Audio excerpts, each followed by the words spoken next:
All right, guys.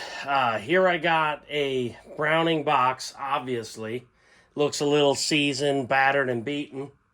There's a reason for that. So, given the current 10 gauge situation, which any of you guys that don't know that there are no more 10 gauges currently in modern manufacturing production. So, with that being said, being me, the 10 gauge fan that I am, I have zero interest in taking a break from the 10 gauge. Okay, it is going to definitely remain in my waterfowl arsenal for a long time to come. And I mean a long time. So, especially with the tariffs on the bismuth, the TSS, the stuff being incredibly hard to get, it's gone up in price drastic amounts. I still have plenty of stock of both, but it's going to probably shift from the ammunition material types I'm using for shot, and I'm probably going to be using a bit more steel than I've been using due to availability and cost. With that being said, being that steel is going to become a much more common shot type for me. Not that I haven't used it, over my whole waterfowl career. I was drifting a little bit more toward TSS and bismuth in the past. Obviously, as those costs have increased with bismuth, TSS, availability, heavy shot, you name it, I'm going to be using a bit more steel mixed in with my TSS and bismuth usage because of the cost. So, I made a purchase that, some of you probably wouldn't have made, and that is a new to me Browning Gold 10 gauge. This is the original version. It is still a light model, but it is a original light version. So, here it is. For any of you guys that are unfamiliar with this is the only Gold 10 light I own in the previous version. So all the other two that I have are the 2020 and newer versions, and the one I actually don't want to shoot, so I want to keep it more of a time capsule. I don't want to use it. It's my favorite camo, and it was the last year they made them, so I'd prefer to keep that. I do want to mention one thing. Just because they're not made today doesn't mean they won't ever be made again. Okay, Browning has been known, and some other manufacturers have been known to make random production runs every 3 years, 4 years, 5 years, 2 years, something like that. So don't get too hung up on it, but I would say there is a pretty damn good likelihood that these aren't made again. However, if bismuth and TSS remain where they're at, I think you're going to see guys drifting back into the 12 gauges, potentially 10 gauge, due to going back to steel shot. Okay, sub gauge was all the rage, but it was all the rage based, primarily on bismuth becoming common and affordable. At least that's the way I see it. And I could be wrong, so feel free to tell me I'm wrong. This is all opinions. I don't have any data, but just kind of going by what I've seen over the last, 5 to 10 years in trends and ammunition that's available. So this was brand new. Okay, I paid substantially more than they had cost new, but not terrible. Okay, it was a 26-inch version. I had a brand new barrel available to me. I had it for a couple years. I got a real good price, and it's the same camo. And that was one of the reasons I bought this, because you get the 26-inch versions always a bit cheaper than 28s or 30s. People do prefer, for waterfowl guns, a longer barrel. So I got a better price on it than some of the other ones we're going for. I was watching some of these go in the $3,000 to $4,000 range. I paid $25,000. More than I want to spend. It is what it is. There's not much I can do about it. I wanted a gun, and I refuse to pay $2,000 to $2,200 for something that's beat the living crap out of. Okay, this is a brand new gun. Box isn't perfect, obviously. It has a tiny bit of wear. It was obviously on a shelf. I'm sure people cycled the action and handled it, but it is new. So I put a 28-inch barrel on it. Okay. So what I'm going to do with this gun is I am going to put a Grumpy Duck charging handle on it. As soon as they offer the extended ones, I'm probably going to give that a shot. We're going to put the Sure Cycle system on today. Okay, my other one has this as well. There's really no point in messing around with the stock one for me, because I'm not going to only hunt in nice sunny weather with this gun. So there's literally no point in doing it. I like these Sure Cycle systems a lot for various reasons. One of the other ones is I noticed they're much softer shooting with those because the spring is tighter in them. It's harder to cock the bolt back, so I have noticed that has reduced recoil, at least felt recoil. Also, the buffer had a substantial less amount of wear than prior. So the second part is I had a spare one of these. I am going to add a Briley button. So there's the screw. Okay, I could not get the Nordic Precision buttons anymore. I don't know where the heck they're at. They're not in stock anywhere. I don't know what to do. I have access to a lathe. I could certainly make a button. I was just kind of looking for it to be simple. I had a spare bolt release, and I drilled and tapped it already. And I tried to drill and tap it a little forward and high, not much, to try to offset the button, forward a little bit and kind of out of the way, so to speak. We'll see if that pans out. These are still available. I'll probably buy another one if I'm not happy with the location, or if Nordic Precision buttons become available. I obviously prefer those. They are not as thick as the Briley, but that's okay. It's really not a big deal. It's what I have available, but a lot of you guys know how I like my gun set up. I like my True Lock chokes. That's what I like. I like my Grumpy Duck charging handles. I like extended bolt releases. I'm a huge fan of those. And if a possibility, and I will put the Sure Cycle systems in if the gun maybe needs it. I think these guns need it. I got my other one wet. I had a Super X 3 years ago. You get these wet back here. You got to service them all the time. It's a pain in the butt, and I've had rust in them before. Not that it can't happen to other guns that have these recoil springs in the back. It's an unfortunate thing. So there's a reason that company exists, and it's because the manufacturers don't build them out of stainless steel and whatnot. So anyways, I'm going to build this gun. So feel free to follow along. This will probably be an interesting install because I don't believe anybody else has done that on YouTube with the 10 gauge.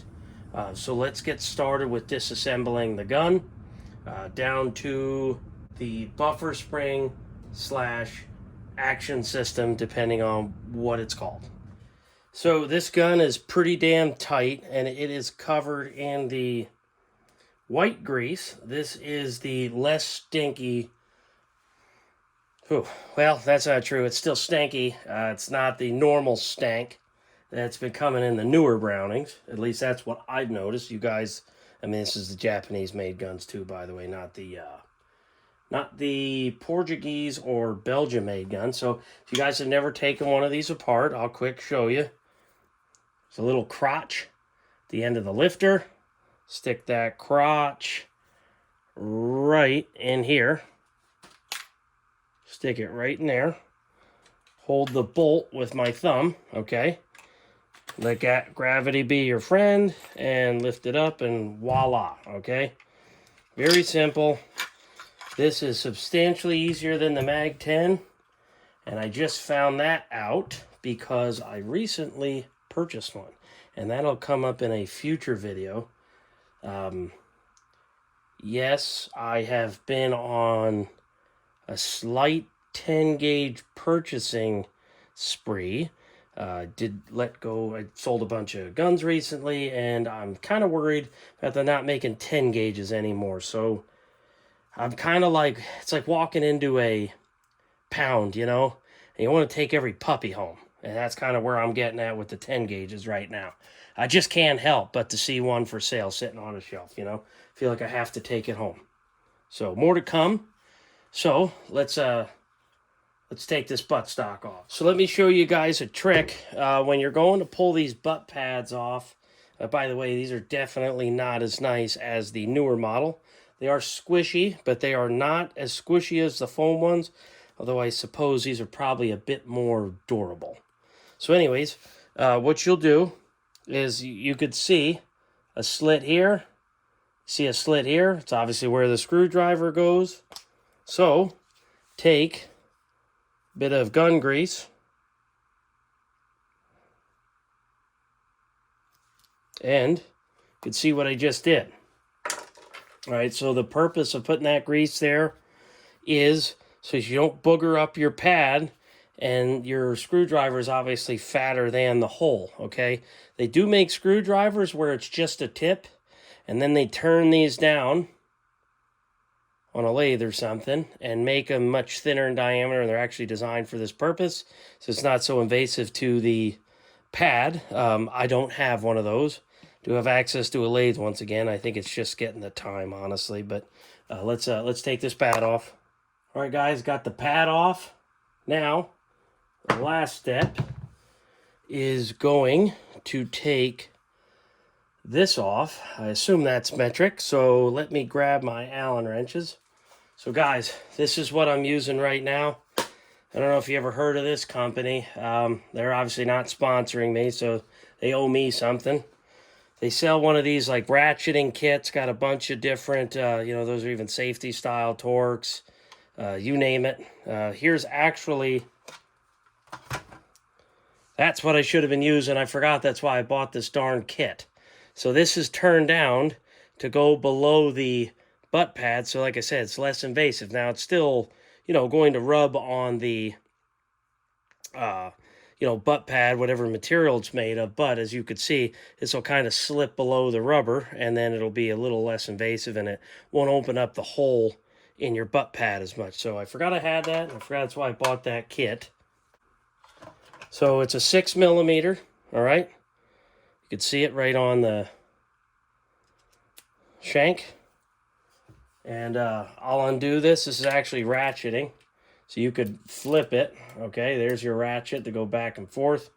And I'll take this off here real quick. So let me pull this off, okay? You'll notice they're using a combination of 2 different lock washers.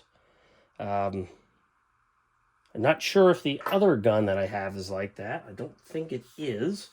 But I haven't taken the factory one off for so long. So there's also a retaining plate in here. You got to pull that off. You got to pull the stock off. There's the stock, very, very lightweight, even though it's built very well. Really like these gold pens. And I know some people aren't huge fans of them. They don't think they're as good. And I would disagree with them. So we have the gun broken down into the receiver. This would be a decent time to change the buffer if you so choose, if you needed one and you had, say, an older gun and you just want to put the SureCycle system in. If you are unfamiliar with these SureCycle systems, okay, here is the part number, BRN03. I think you have to buy these from MGW. There is 10% coupon codes out there, guys, so pay attention to that. This spacer is only for wood stock. So if you're a little worried about working on guns, this might not be the thing for you to do. And let me explain why. These are held in with a semi-permanent Loctite, I'm going to call it. It's the light red. It needs heat to break free. So you got to heat right here. Okay. Somewhere in this general area, you got to heat this up. Okay. With a propane torch for a good probably 3, 4, 5 minutes. All right.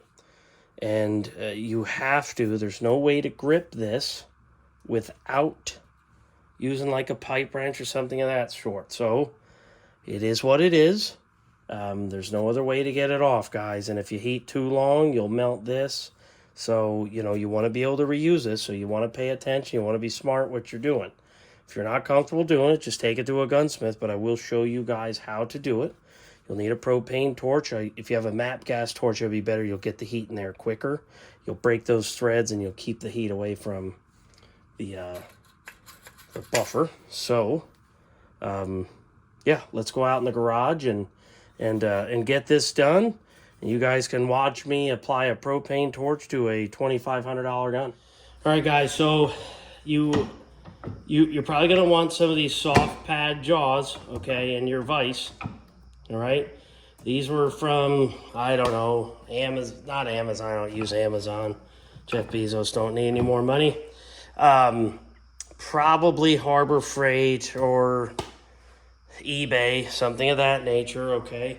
I would still suggest, all right, that you double up an old rag like I'm gonna do here, all right? You really want to, God, here we go. She's never gonna be the same. You really want to clamp the receiver, guys, where there's some meat on it, okay? Remember, this is an aluminum receiver. This is an aluminum receiver. So you really want to get your clamping somewhere around the most solid part. And that's going to be like right in here toward the top. Okay, toward the top where this, obviously, you know, where you'd be pointing, right? Your eye would be going. And then obviously you got some meat back in here, okay? This is solid because it's threaded into it. So you really want to be smart about what you're doing. You know, don't be half-assing it. If you're not comfortable doing it, I cannot stress you enough to not do it, okay? Make sure it's nice and snug in there. I'm going to lock the vise down, all right? I want to make sure that the vise isn't moving. All right, guys, that's the pipe wrench I'm going to use. Good old Harbor Freight, you know. Never know when you're going to need it. Got the propane torch running. So, all right, you're going to heat. You're going to heat right in here. All right, so you're going to heat right in this general area, right? We're trying to break the... We're going to heat this for a couple minutes.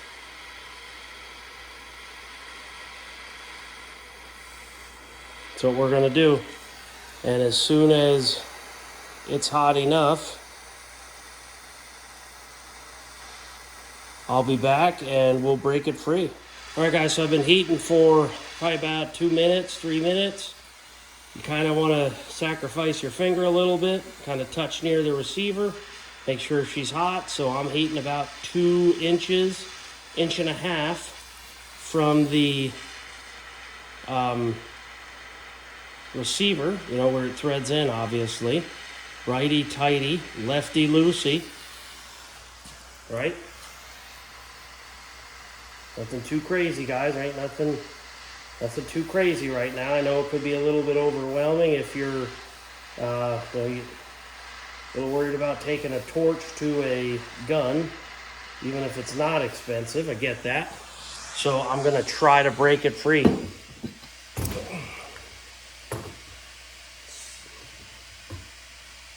All right, guys, so I got it broken free. You can see I'm spinning it out. It's not the most graceful thing in the world. You could tell I applied just enough heat to break it free, and I was able to get this off. I'm going to thread it out now. I don't want any of that. Keep in mind, it's also spring-loaded in here, guys. It's spring-loaded. See that smoke coming out? It's burning off whatever oil was in there. So keep that in mind. But I didn't damage anything right now, okay? Everything is in very good shape, okay? This is all still usable. It's just superficial stuff. There's no bends or anything like that. It's just scratches. I'll file that down. I'll re-blue it, and I'll save it for a spare part. Never know when you'll need it. All right, we are uninstalled with the factory, okay?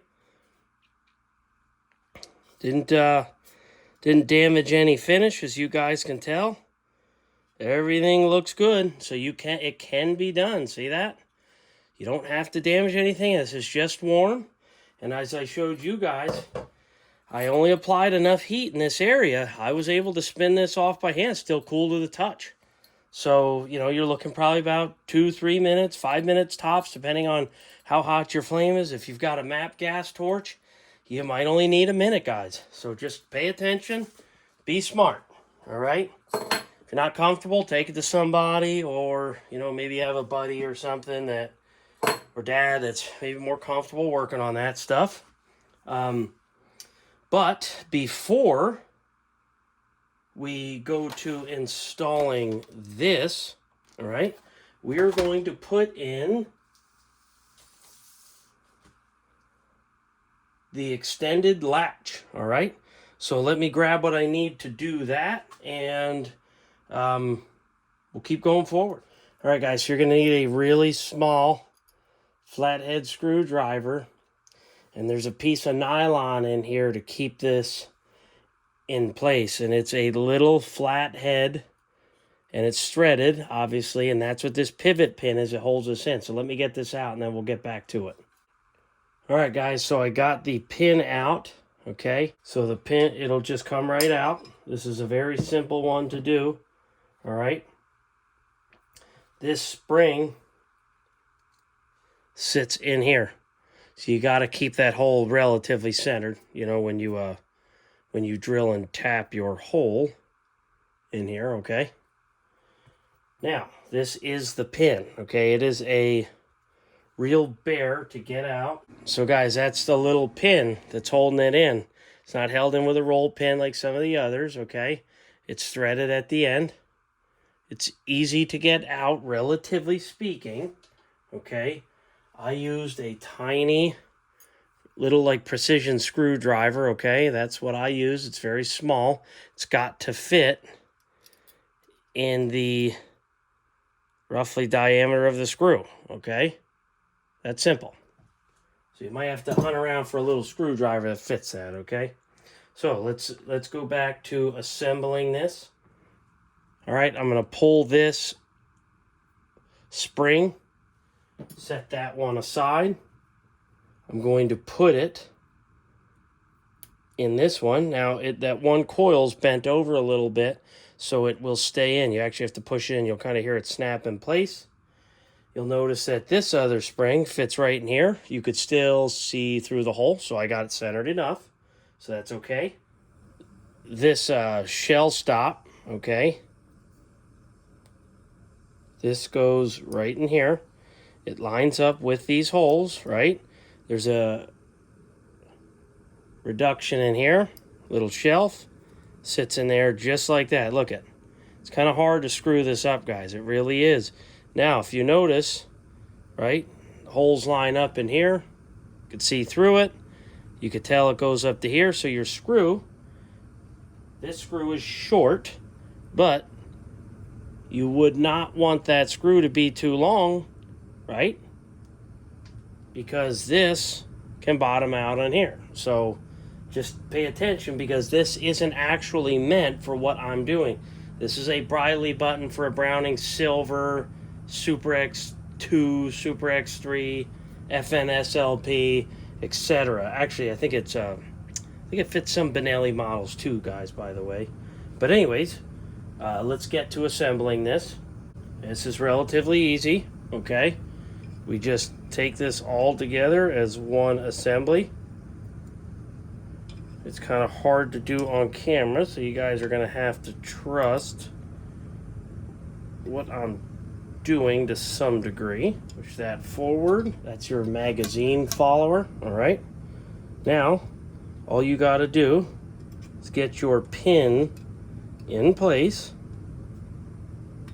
You're going to have to move things around to get this pin started, guys. This is so you can't 100% see what you're doing, so you got to do the best you can with what you have. I got it started so far, as you guys can tell. So let me get this pin sent home, and I just did.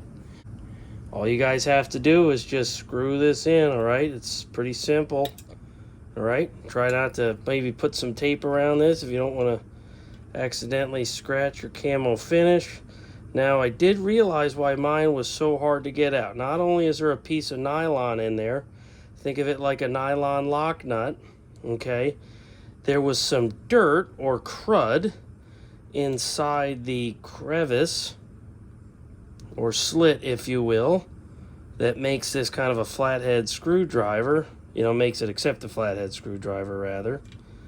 And I was not able to get my flathead in deep enough, so that's why I had to hold so much pressure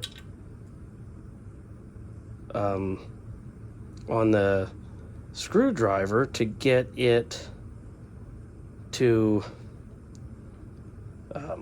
unthread. So that was one of my big issues. So you might want to take a small pick if you're doing this modification, guys. You may want to get a small pick and scratch out the inside of that flathead portion of the pivot pin, okay? Because I was having a hard time getting my screwdriver in there. I don't know if it was some sort of dirt, camo finish, who knows? I don't know the history of this gun, where it came from. I'm sure the guy that sold it is a reseller. I am sure that's who he is. I already put some Loctite on this screw. And this is a 4mm hole, by the way, 4 by 0.07. So I'm just going to thread it in.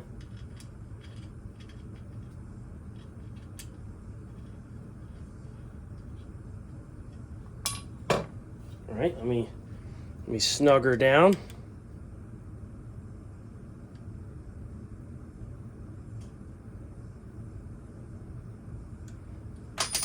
All right, there's the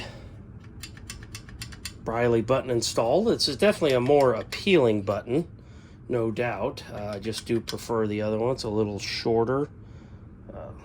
Overall, looks pretty good. Installation went pretty well. All right. Let's move on to the Shore Cycle. Now, I didn't open this before, so some of you are probably thinking, oh, geez, you never read the instructions. Well, guys, I already did a couple of these in my life, so I ain't worried about it. Make sure you get in here with a nylon brush or brush of some sort. Clean out these threads, all right? And like I said, if you are in here and you're doing this work, you may want to replace your buffer if you're putting this on a used gun. I'd also stock up on some of these buffers, guys, all right? These aren't as simple as machining them for the Mag 10 or SP 10. So you may want to pick up some spares. I know I got some spares, I could tell you that. That's a worrisome part for sure. It is a wearable part. I'm going to put on some anti-seize. Now, you might ask why. This is stainless steel. This is aluminum, guys, okay? You ever heard of galvanic corrosion? You may want to look it up. It's when dissimilar metals are touching. And what'll happen is you can get corrosion, okay? And obviously aluminum would lose the war to the stainless, and you can get what it'll look like a chalky finish, and it'll never come out again. So I put some anti-seize in there. They don't tell you to do it. I would do it. These only need to be threaded by hand and then finished with the two flats here, but we'll go over that here in a second. You do not need to lubricate this. They tell you to not lubricate it. That's up to you if you want to put some in there. I'm not going to do it. I'm going to wipe some anti-seize.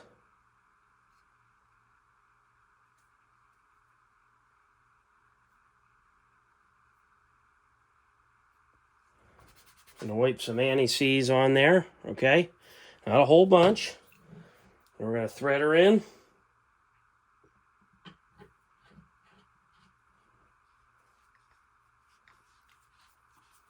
Just thread it by hand, all right? Don't need to go nuts here.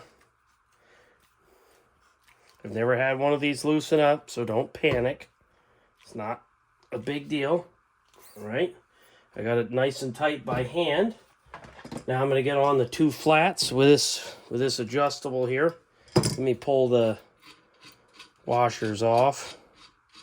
That's kind of weird. They give you regular hardware and not stainless steel. So that may be your chance to go and replace it with stainless steel if you feel that it's necessary. I do not, but that is up to you. I've not had any issues with my gun, my other Brown and Gold 10. Here's you just grab onto these 2 flats, okay? I don't know what size it is. Well, this actually tells you. Looks like it's somewhere around 11 millimeters. All right, get on the 2 flats and torque her down. And I just did, and she's nice and tight. All right, nice and tight. I got it on there. We're getting close to having this gun the way that I want it. All right, your next step is to put your stock. I believe they consider this like some sort of spacer or something of that nature. Taking some residual anti-seize that was on the threads that kind of oozed out after I tightened this down. All right, so I'm going to take this on, slide it on here, and that fits in there in a recessed hole. Slide this on, that pin right there. All right. Now, slide the stock on. There's a hole, as you guys can see. Slide this stock on. This is a tight fit. Okay, you're going to need this. And this stock obviously tapers down. It fits the hole perfectly. It's kind of hard to screw this one up, all right? I'm sure somebody will. Won't be me. So I got that in there. This is what they give you. Washer first. Flat washer and then the lock washer. I'm going to put a little bit of anti-seize on those threads.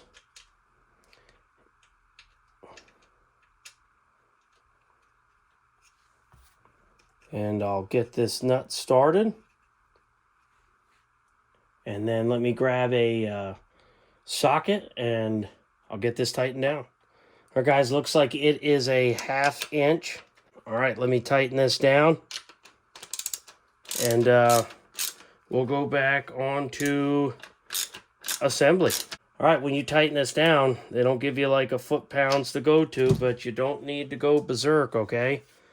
This is a very, very rigid setup.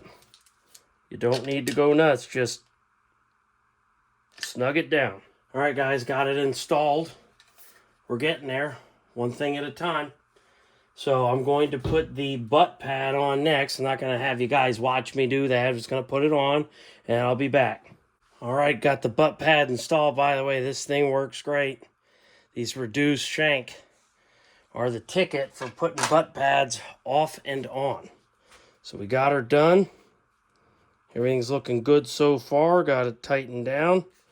Think we're good to go. All right, guys, this is the last thing I'm going to change on the gun before we get back to reassembly.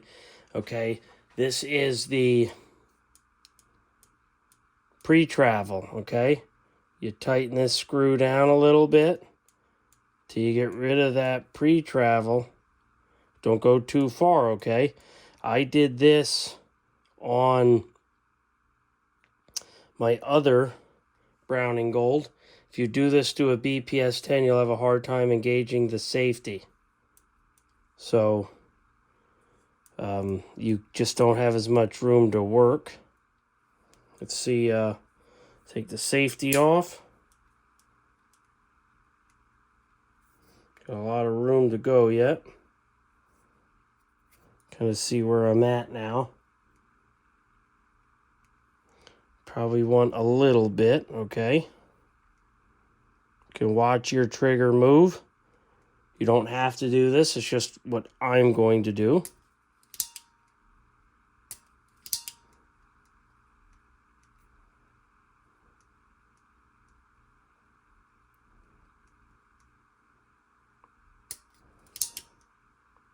I think I'm going to keep it right there.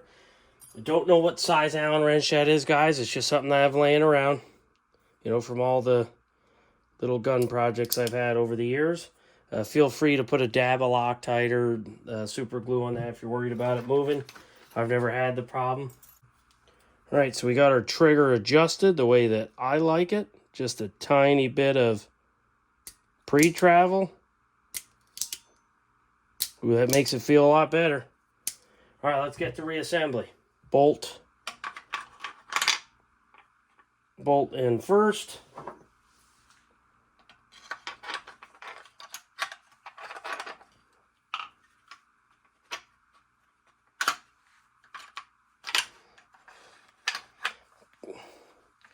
Got the little rat tail. So I'm going to hold this down just like I showed you guys before.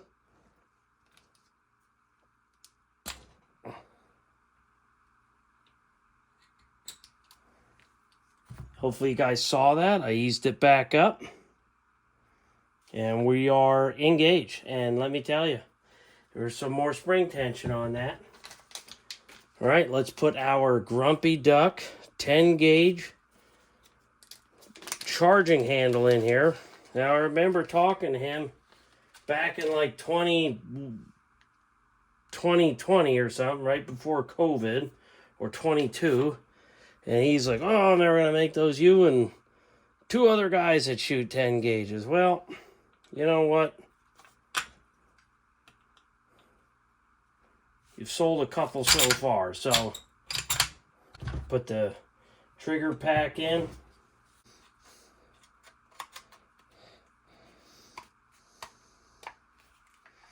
Man, this is going to be like watching a movie, guys. Feature length, I guess. I don't know. Just, this gun is tighter than my first one.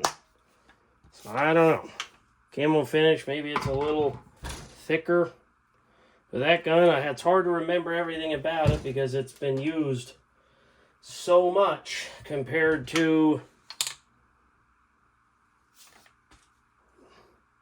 any other gun I have for waterfowl. All right, let me get it assembled. All right. Check for function. All right. Get the sleeve on.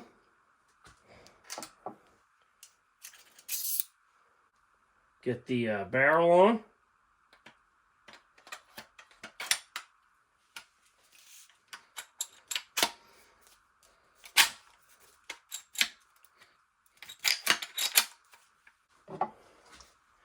The fore end on. Get that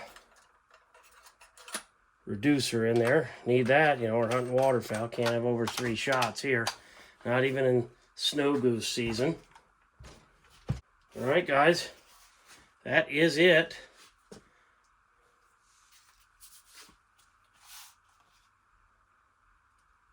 There it is.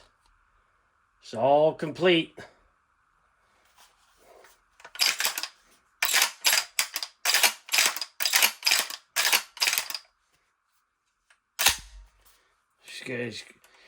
Closes with a little bit more authority with that Sure Cycle system in there. I've never even shot this gun yet. We're going to try it out all set up. I'm not even going to mess around a whole bunch with anything else. There's a snap tap. Perfect feed. Oh, better take safety off. Hey, not bad. Happy with it overall. I did notice that these are about a 1/4 inch longer length of pull over the one that I originally bought, my very first one. So even that little 2.5 inch, 2 1/4 inch snap cap works perfect. All right, guys, that is the complete build.